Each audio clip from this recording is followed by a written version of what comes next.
समग्र विश्व उपद्रवकारी शक्तियों का प्रादुर्भाव हो गया है, जिनका उचित निस्तारण आवश्यक है। पूर्व काल में आदिनाथ अर्थात तमाम तीर्थंकर द्वारा आध्यात्मिक चेतना का विकास किया गया है।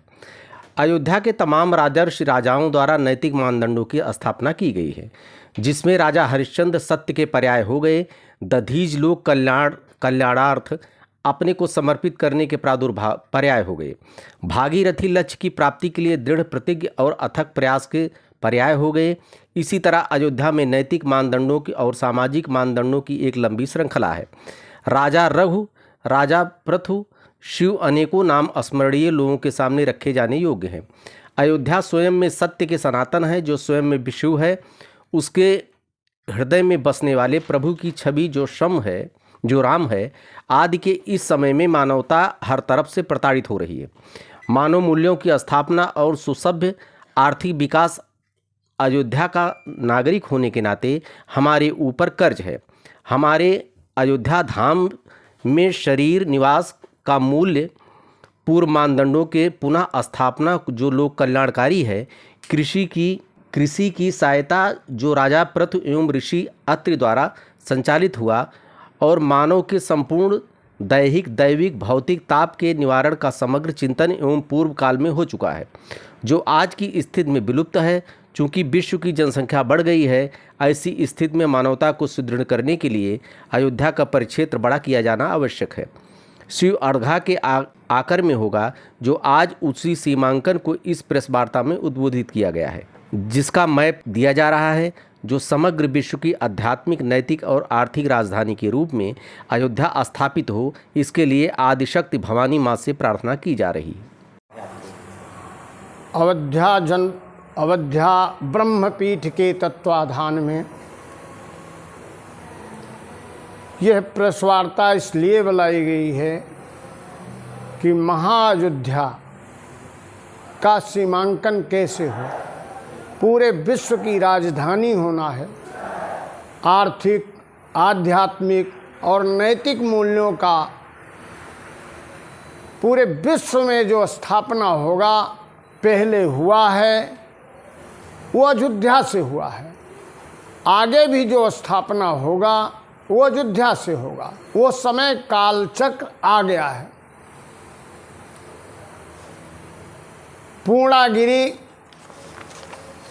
नौमिसारण, बिठूर, माता मैहर धाम, चित्रकूट, प्रयागराज, विंध्याचल, काशी, मार्कंडे महाराज, कुशीनगर, बाबा गोरखनाथ, देवी पाटन, श्रावस्ती, बुढ़वा बाबा आदि शिव, इसका सीमांकन है जो नेपाल में है।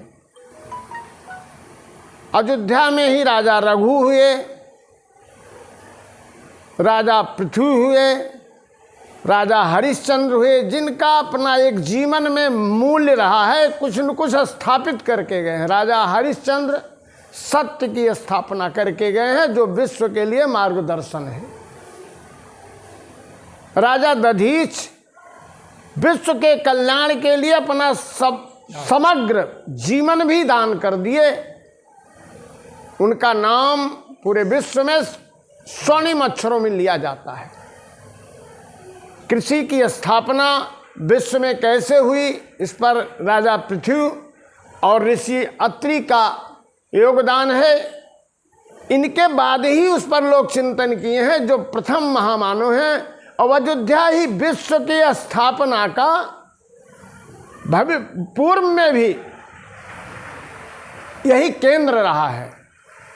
राम तो उन मूल्यों के प्रकाश हैं जो पूरे विश्व में राम राज बैठे त्रिलोका, हर्षित भय गए सब शोका। राम स्थापना है, एक आदर्श है, एक चरित्र है, जो पूरे विश्व में स्थापित हो रहा है। वो समय आ गया है। अयोध्या ब्रह्मपीठ इन्हीं बातों को लेकर माता शारदा के आशीर्वाद से यह कार्यक्रम को रखा है और अयोध्या की धरती से ही पूरे विश्व में यह प्रकाश फैलेगा।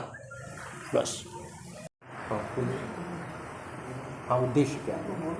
उद्देश्य है विश्व की आध्यात्मिक, नैतिक और आर्थिक राजधानी के रूप में स्थापित करना और सारे विश्व को एक नैतिक मानदंडों के द्वारा संचालित करने के लिए अग्रसारित करना।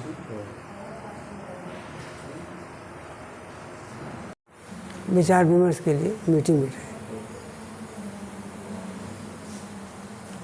इसका पूरा उद्देश्य बताइए, इसकी रूपरेखा बताइए। इसका उद्देश्य इसका विकास के लिए कि इसका सांस्कृतिक राजधानी को कैसे बनाया जाए और